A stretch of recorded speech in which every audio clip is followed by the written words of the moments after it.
TET 2026 गणित paper 1 प्रत्येक topic वरील संभाव्य प्रश्न आज आपण अभ्यासणार आहोत. आणि लक्षात ठेवा, पेपरमध्ये अशाच प्रकारचे प्रश्न विचारले जातात. पहिला प्रश्न आहे, 56 सेंटीमीटर परिमिती असलेल्या चौरसाची कर्ण लांबी किती? 56 सेंटीमीटर परिमिती आहे, म्हणजेच चौरसाची लांबी 14 सेंटीमीटर. आणि कर्णाचा जो फॉर्म्युला आहे, कर्ण बरोबर बाजू गुणिले वर्गमुळात 2, म्हणजे 14 वर्गमुळात 2 हे आपलं उत्तर. प्रत्येकी 1.5 सेंटीमीटर अंतरावर काही खांब लावले. दोन्ही टोकांना खांब असल्यास 11 खांबांमध्ये किती विभाग असतील? 11 खांब जे आहे ते सरळ रेषेत लावलेले आहे अशा प्रकारे. त्यामुळे पहिला खांब आणि 11वा खांब यामध्ये जे काही विभाग आहेत ते विभाग जर मोजायचे असतील तर आपल्याला 11 वजा 1 या पद्धतीने ते मोजावे लागतील. म्हणजे आपल्याला विभागांची संख्या मिळते 10. पण हेच खांब जर अशा प्रकारे सर्क्युलर असतील तर आपल्याला त्यामधून 1 वजा करायची गरज नाही. 11 खांबांमध्ये 11 विभाग असतात, हे लक्षात ठेवा.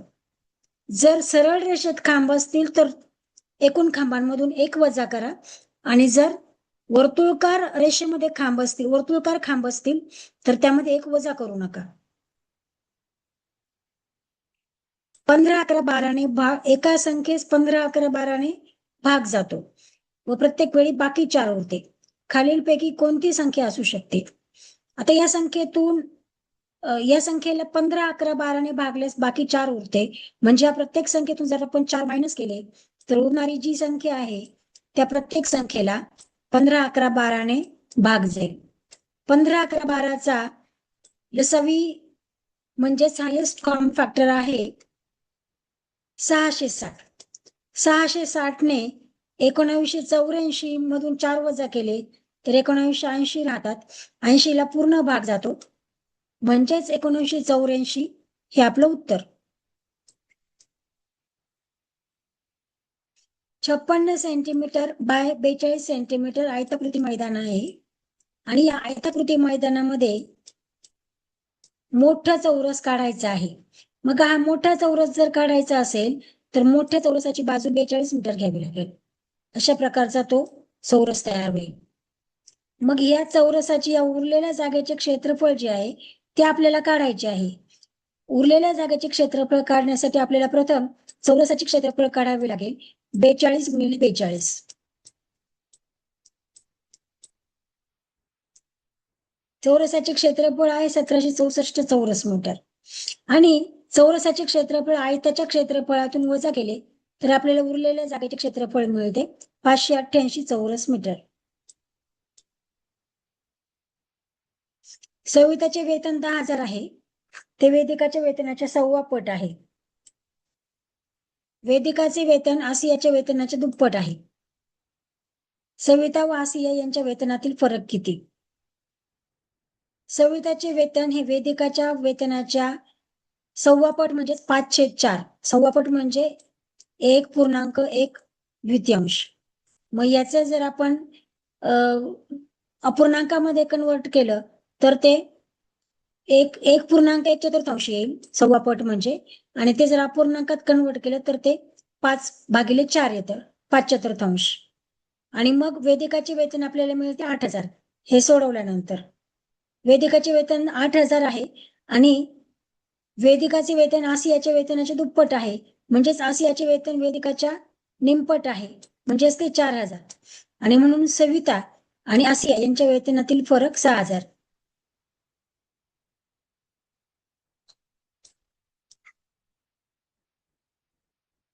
प्रत्येक मुलाला 18 वह्या द्यायच्या होत्या, प्रत्यक्षात 24 वह्या दिल्या. 150 वह्या कमी पडल्या. मुलांची संख्या किती? प्रत्येक विद्यार्थ्याला 8 वह्या द्यायच्या तर ते 24 दिल्यात, म्हणजे 6 वह्या प्रत्येकाला अधिक दिल्या. मुलांची संख्या काढायची आहे, म्हणजेच 150 भागिले 6 उत्तर आहे 25. आकृतीतील चौकोनांची संख्या काढा. जर आपण ही लाईन गृहीत धरली तर आपल्याला हा एक चौरस मिळतो, हा एक चौकोन मिळतोय आणि प्लस हा मोठा एक चौकोन मिळतो, म्हणजे 3 चौकोन मिळतात. आणि जर आपण ही लाईन गृहीत धरली तर आपल्याला हा मोठा एक चौकोन मिळतो, त्यानंतर हा एक चौकोन मिळतो आणि हा एक मोठा चौकोन मिळतो, म्हणजे 3 चौकोन मिळतात परत. त्यानंतर ही जर आपण लाईन गृहीत धरली तर आपल्याला 2 चौकोन मिळतात, म्हणजे एकूण 8 चौकोन आपल्याला मिळतात. 56 वस्तू समान वाटायच्या असतील तर किती प्रकारे वाटता येतील? 56 वस्तू समान वाटण्यासाठी आपल्याला 56 चे सगळेच जे नंबर्स आहेत ज्याने 56 ला पूर्ण भाग जातो ते नंबर शोधावे लागतील. म्हणजेच सगळे 56 चे सगळे डिव्हिजिबल्स 1, 2, 4, 7, 8, 14, 28 आणि 56 हे सगळे 8 आहेत, म्हणून 8 प्रकारे आपल्याला वस्तू समान वाटता येतील.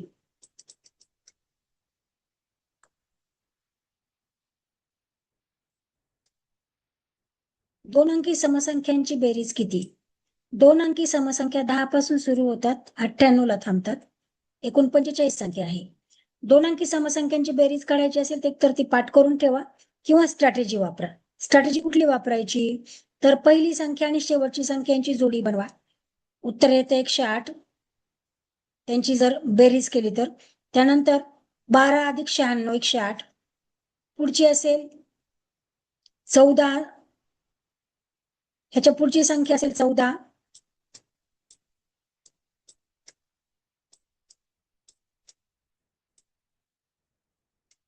अधिक 94 108.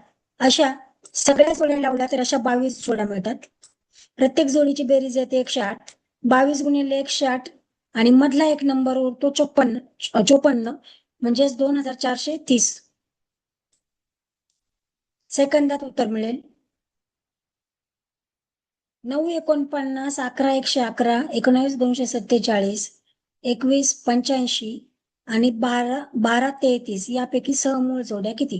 सहमूळ जोडी म्हणजे ट्विन प्राईम नंबर, म्हणजे असे नंबर की ज्यामध्ये एक हा त्यांचा कॉमन फॅक्टर असतो, इतर कोणताही कॉमन फॅक्टर नसतो.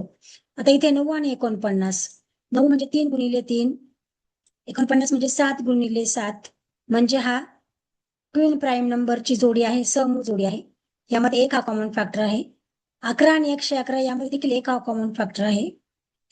19 ने जर आपण 247 ला भागले तर आपल्याला 19 एक 19, 19 त्रिक 57 म्हणजे ही समूह जोडी नाही. या ठिकाणी 21 म्हणजे 3 गुणिले 7, 85 म्हणजे 5 गुणिले 5 एक 5 3 उरतील, 5 गुणिले 17 म्हणजे ही या ठिकाणी कॉमन फॅक्टर नाहीये, ही समूह जोडी आहे. 12 म्हणजे 4 गुणिले 3 आणि या ठिकाणी 11 गुणिले 3 इथे 3 कॉमन आहे, म्हणजे ही समूळ जोडी नाही. म्हणजे 1, 2 आणि 3 ह्या 3 सहमूळ जोड्या आपल्याला मिळतात. ऑप्शन आहे 3.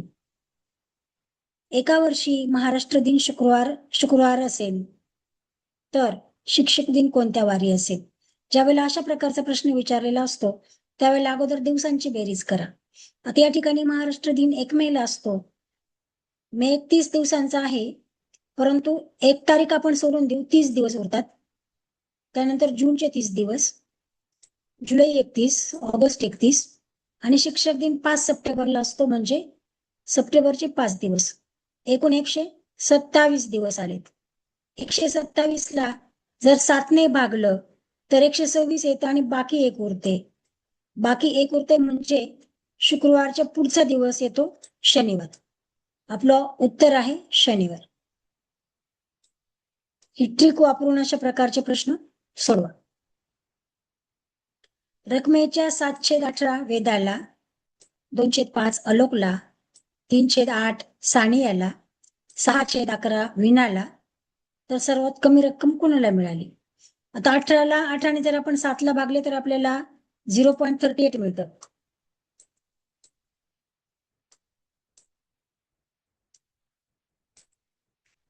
त्याचप्रमाणे 5 ने 20 ला भागले तर आपल्याला 0.4 मिळेल 40. 8 ने 3 ला भागले तर आपल्याला 0.37 मिळतं. 11 ने 6 ला भागलं तर आपल्याला 0.5 मिळतं. म्हणजेच या ठिकाणी सर्वात कमी वाटा जो येतो तो सानियाला येतो. आयत हा टिंबटिंब असतो, योग्य पर्याय निवडा. समांतरभुज चौकोन हे बरोबर आहे. आयत हा समांतरभुज चौकोन असतो कारण आयताच्या समोरासमोरील बाजू ह्या समांतर असतात.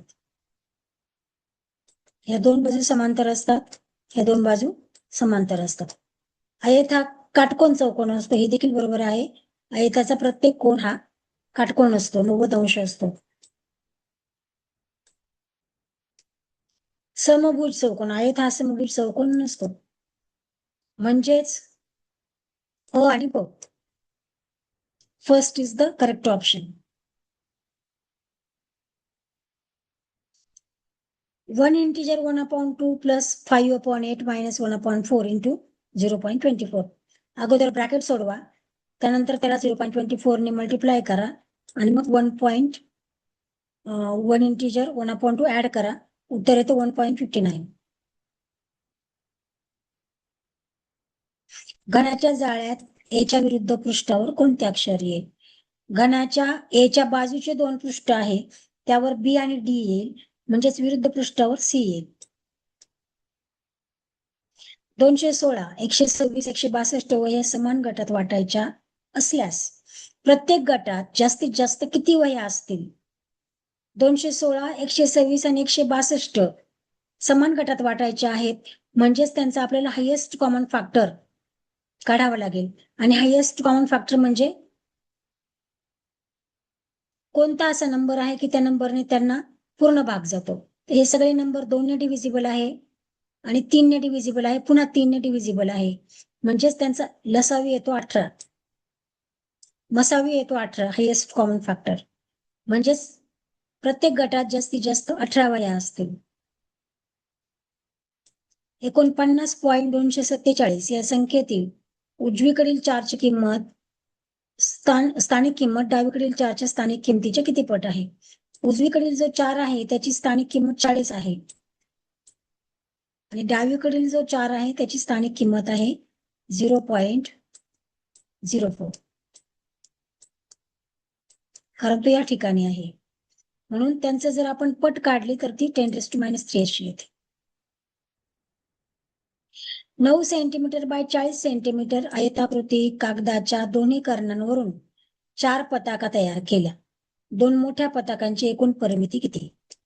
अशा प्रकारचा आयताकृती कागद आहे. या कागदाचे दोन्ही कर्ण कापले तर ह्या 4 पताका तयार होतात. या 4 पताकांमध्ये या ठिकाणी त्याची लांबी जी आहे ती 40 आहे, रुंदी 9 आहे. पायथागोरस थेरमने जर आपण त्याच्या कर्णाची लांबी काढली तर आपल्याला ही जी पूर्ण लांबी आहे ही 41 मिळते. 40चा वर्ग अधिक 9चा वर्ग बरोबर ह्या कर्णाची लांबी, ह्या कर्णाचा वर्ग, तो 41 मिळेल. 41 मिळाला तर हा जो निम्मा भाग आहे हा 20.5 असेल आणि हा निम्मा भाग 20.5 असेल. म्हणजेच या मोठ्या त्रिकोणाची जर आपण परिमिती काढली तर ती 40 अधिक 20.5 अधिक 20.5 म्हणजेच 80.5 असेल. 80.5 म्हणजेच 80.5 अधिक 80.5 162 सेंटीमीटर आपलं उत्तर असेल. x वर्ग वजा 9x अधिक 20 भागिले x वजा 5 इक्वल टू 0. तर x किती? x वर्ग वजा 9x अधिक 20 हे वर्ग समीकरण आहे. त्याचे फॅक्टर्स x वजा 5 आणि x मायनस 4. x वजा 5, x वजा 4 भागिले x वजा 5, x वजा 5, x वजा 5 कॅन्सल होतात. x मायनस 4 इक्वल टू 0, म्हणजेच x इक्वल टू 4. उत्तर आहे 4. फक्त 500 व 2000च्या नोटा असलेल्या पिशवीत 30,500 रुपये आहेत. रुपये 500च्या नोटा किती असू शकतात? आता आपण असं गृहीत धरूया की 500च्या X नोटा आणि 2000च्या Y नोटा आहेत. इक्वेशन काय तयार होईल? 500X अधिक 2000 Y बरोबर 30,050. या पूर्ण समीकरणाला जर आपण 500 ने भागलं तर आपल्याला मिळतात x अधिक 4y बरोबर 61. म्हणजेच x बरोबर 61 वजा 4y. आता या y ची किंमत जर आपण वेगवेगळी घेतली, y ची किंमत जर आपण 0 घेतली तर x बरोबर 61 येतं. म्हणजे 500चे 61 नोटा जे ऑप्शन मध्ये नाहीये. y बरोबर 1 घेतलं तर मग आपल्याला x बरोबर 61 वजा 4 म्हणजेच 61 बरोबर 57 येईल. ते देखील नाहीये. y बरोबर जर आपण 2 घेतलं तर x बरोबर 61 वजा 8 ते देखील उत्तर या ठिकाणी नाहीये. y बरोबर जर आपण 3 घेतला तर x बरोबर आपल्याला 49 येईल. म्हणजे दिस इज द करेक्ट आन्सर. एका कोणाचा पूरक कोण व कोटी कोण यांच्या मापांची बेरीज 200 आहे, तर तो कोण किती? पूरक कोणांची बेरीज 180 असते आणि कोटी कोणांची बेरीज 90 असते. जर आपण कोण x आहे असं गृहीत धरलं तर 180 वजा x अधिक 90 वजा x बरोबर 200. हे जर आपण सोडवलं तर आपल्याला x 35 मिळतो. म्हणजेच उत्तर आहे फर्स्ट ऑप्शन. 10व्या त्रिकोणी संख्येनंतर क्रमाने येणाऱ्या 8व्या त्रिकोणी संख्येचा पाया किती? त्रिकोणी संख्या म्हणजे अशा प्रकारच्या थेंबांची जी रांगोळी असते त्यामध्ये प्रत्येक पुढच्या ओळीमध्ये एक थेंब अधिक असतो. अशा प्रकारच्या संख्यांना 1, 3, 5 त्यांना त्रिकोणी संख्या असं म्हणतात. सॉरी 1, 3, 6 1, 3, 6, 4, 15, 21, 28, 36 या त्रिकोणी संख्या आहेत. आता 10व्या त्रिकोणी संख्येनंतर क्रमाने येणारी 8वी संख्या म्हणजेच ही 18वी संख्या असेल आणि ती 18वी संख्या आहे म्हणजे तिचा पाया 18 आहे. एक काम काही मजूर काही दिवसात पूर्ण करतात. जर मजुरांची संख्या 2/3 पट केली तर दिवसांची संख्या पूर्वीच्या किती पट होईल? 1/4 पट, 3/4 पट, 1.5 पट, 2/3 पट. आता आपल्याला या ठिकाणी दिवस काढायचे आहेत म्हणजे एक हे काम झालं पूर्ण काम. 1 भागिले मजुरांची संख्या म्हणजेच 1 भागिले 2/3. 2/3 ही मजुरांची संख्या आहे. 1 भागिले 2/3 म्हणजेच 3 भागिले 2 होईल आणि 3 भागिले 2 म्हणजे 1.5 पट. This is the correct option. Minute काटा 12 वर असताना तास काटा व मिनिट काटा यांच्यात काटकोन होता. 1.5 तासानंतर दोन्ही काट्यांमधील कोण किती असेल? मिनिट काटा 12 वर असताना तास काटा आणि मिनिट काटा यांच्यात काटकोन होता म्हणजे एकतर 9 वाजलेले होते किंवा 3 वाजलेले होते. 3 वाजले होते असं आपण गृहीत धरू. 1.5 तासानंतर 4:30 वाजतील. मग 4:30 वाजता मिनिट काटा जो आहे तो 6 वर जाईल आणि तास काटा जो आहे तो 4 आणि 5च्या मध्ये असेल. म्हणजेच त्यांच्यामध्ये 45 अंशाचा कोन असेल. पण तेच जर आपण 9 वाजले असं गृहीत धरलं तर 1.5 तास आणि 10:30 वाजतील. 10:30 वाजतील म्हणजे त्यावेळेला पुन्हा मिनिट काटा 6 वर असेल आणि तास काटा 10 आणि 11च्या मध्ये असेल. त्यावेळेला त्यांच्यामध्ये 135 अंशाचा कोन असेल. खालील मालिकेत रिकाम्या जागी कोणती संख्या येईल? 15, 26, 35, 50, 63, 49, 99. या ठिकाणी 4चा वर्ग वजा 1 आहे.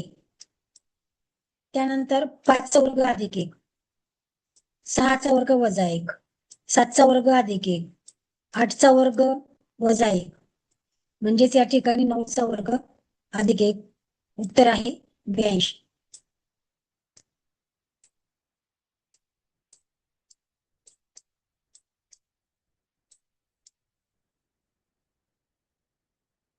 .2 अधिक 0.02 अधिक 0.002 याचं उत्तर आहे 0.222. आता हे लिहितानाच आपल्याला असे लिहायचे असतात 0.2, 0.02 आणि 0.002 म्हणजे त्याचं उत्तर 222 0.222. 50% अधिक 50% बरोबर 25% म्हणजे 25 भागिले 100, 50% म्हणजे 50 भागिले 100, 75% म्हणजे 75 भागिले 100. अशा प्रकारे प्रत्येक टॉपिक वरील संभाव्य प्रश्न आज आपण अभ्यासलेले आहेत. पुढच्या व्हिडिओमध्ये आपण इंग्रजी विषयाचे प्रत्येक टॉपिक मधील संभाव्य प्रश्न अभ्यासणार आहोत. तोपर्यंत ह्या प्रश्नांचा अभ्यास करा. व्हिडिओ आवडला असेल तर लाईक करा, शेअर करा, सबस्क्राईब करा, तुमच्या मित्रमैत्रिणींना पाठवा. नमस्कार.